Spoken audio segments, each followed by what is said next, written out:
Je suis venu encore ce 23 février auprès de vous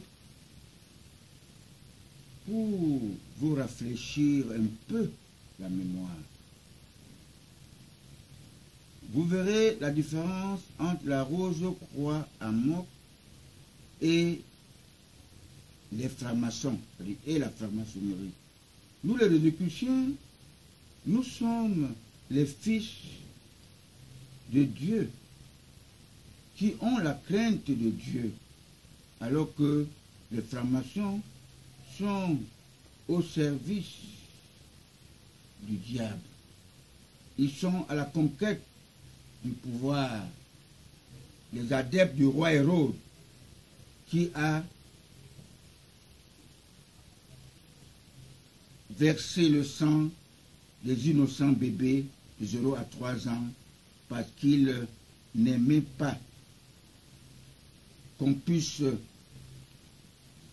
garder son pouvoir. Il n'aimait pas la concurrence, parce que son diable lui avait dit qu'il y aura un grand roi qui sera plus que toi. Vous ne verrez aucun franc-maçon au paradis. Tous sont au service du diable qui a conquis la planète Terre en maître absolu.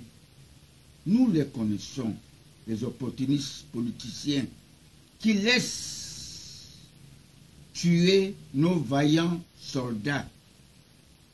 Et en ce moment, qui va nous défendre si nos vaillants soldats sont attaqués à l'intérieur, dans leur propre pays,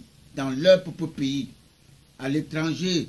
Si le Cameroun est attaqué, nous n'aurons plus de soldats. Parce que ces gens-là ne sont que des gens qui ont vendu leur conscience au diable.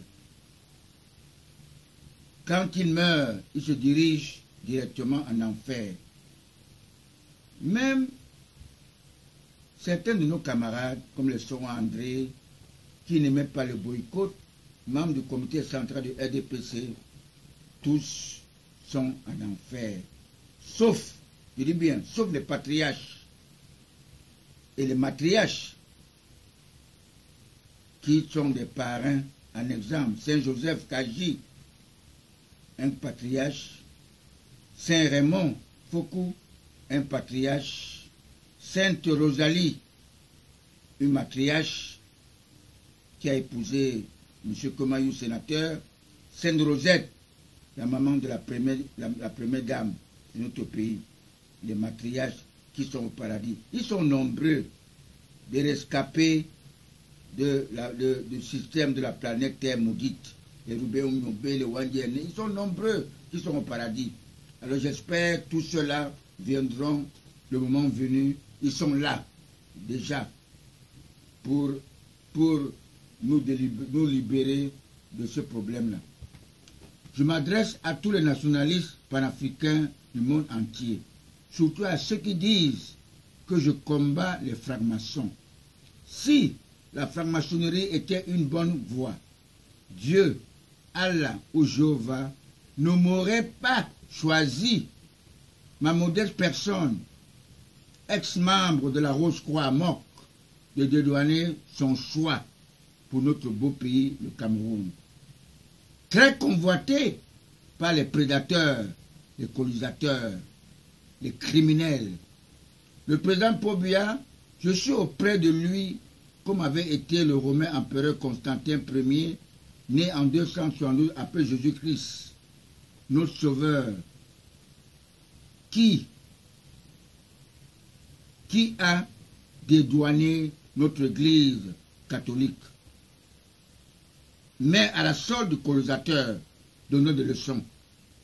Ils sont tous majoritairement francs-maçons. Tous veillent pour que tous les chefs d'État s'intègrent dans cette voie satanique. Et le Vatican est leur siège. Les adeptes du roi Hérode, le franc-maçon que son maître lui avait informé qu'un grand roi va naître, qui sera au-dessus de toi. Ne voulant pas de concurrence, il exigea à ses bourreaux castrés d'aller tuer tous les nouveaux-nés de 0 à 3 ans. C'est comme dans notre pays, quand un avait appris que Nicolas Pondo avait dévoilé que le pétrole se vend déjà en France, il a envoyé ses bourreaux castrés pour tuer Nicolas Pondo. Vous voyez, raison de plus que Paul Biya avait accepté la démocratie dans notre pays, malgré que ces francs-maçons, beaucoup d'autres